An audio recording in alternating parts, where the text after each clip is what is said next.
तुम्हारा दिल लेते जाओ। पिंकी बहुत ही खूबसूरत थी। जितनी वह सुंदर थी उतनी ही ईमानदार। ना किसी से झूठ बोलना, ना फालतू की बातें करना, बस अपने काम से काम रखती थी। पिंकी की क्लास में एक लड़का था जो कि मन ही मन उससे बहुत प्यार करता था। नाम था उसका राहुल। लड़का अक्सर उसके छोटे मोटे काम कर दिया करता था। बदले में जब लड़की मुस्कुरा कर थैंक्स कहती तो लड़के को खुशी की सीमा नहीं रहती। एक बार की बात है, राहुल और पिंकी साथ साथ घर जा रहे थे, तभी जोरदार बारिश होने लगी। दोनों ने एक पेड़ के नीचे शरण ली। बारिश बहुत तेज थी। कुछ ही पलों में बूंदें छन छन करके नीचे आने लगी। ऐसे में बारिश से बचने के लिए दोनों एक दूसरे के बेहद करीब आ गए।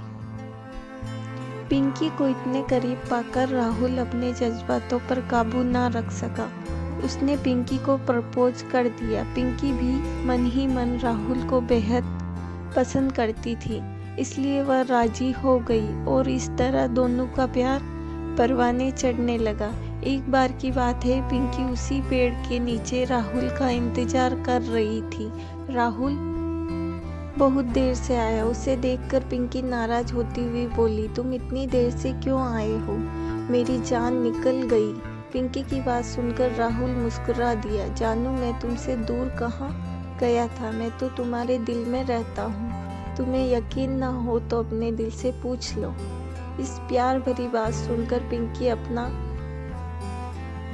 सारा गुस्सा भूल गई और वह राहुल से लिपट गई। एक दिन दोनों लोग उसी पेड़ के नीचे बैठे बातें कर रहे थे।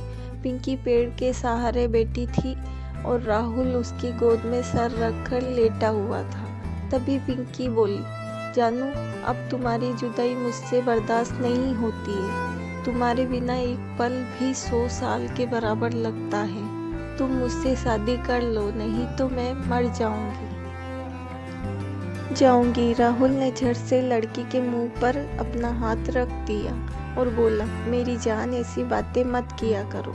अगर तुम्हें कुछ हो गया तो मैं कैसे जिंदा रहूंगा? पिंकी कुछ नहीं बोली। वह उम्मीद भरी नजरों से राहुल की ओर देखती रही। राहुल ने अपनी बात आगे बढ़ाई, तुम चिंता मत करो जान, मैं जल्दी ही अपने घर वालों से बात करूंगा। धीरे धीरे काफी समय बीत गया। एक दिन की बात है, दोनों लोग उसी पेड़ के नीचे बैठे हुए थे।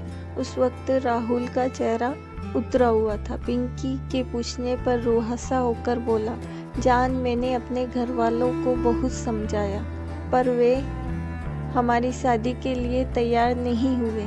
उन्होंने मेरी शादी कहीं और तय कर दी है।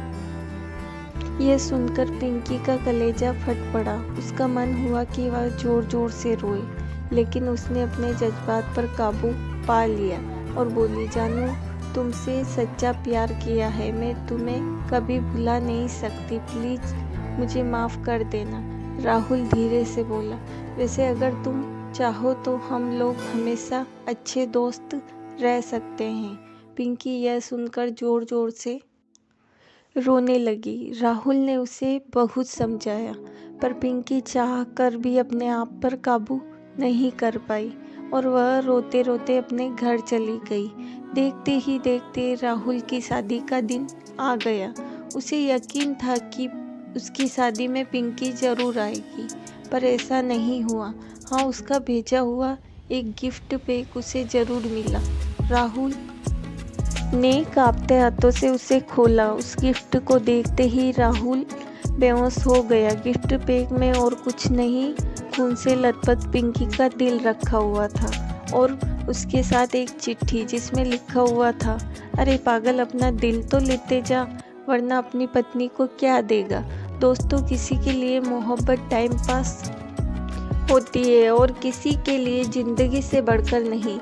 इसलिए अगर किसी से मोहब्बत करना है तो उसे ताउम्र निभाना, वरना क्या पता आपका हाल भी राहुल जैसा हो जाए, जो उस दिन के बाद ना तो जी सका और ना ही मर सका। उसकी सारी जिंदगी पछतावे और दर्द भरी दास्तान बनकर रह गई। फ्रेंड्स, आपको कहानी अच्छी लगी हो तो एक लाइक करें और मेरे न्यूज़ चैनल को सब्सक्राइब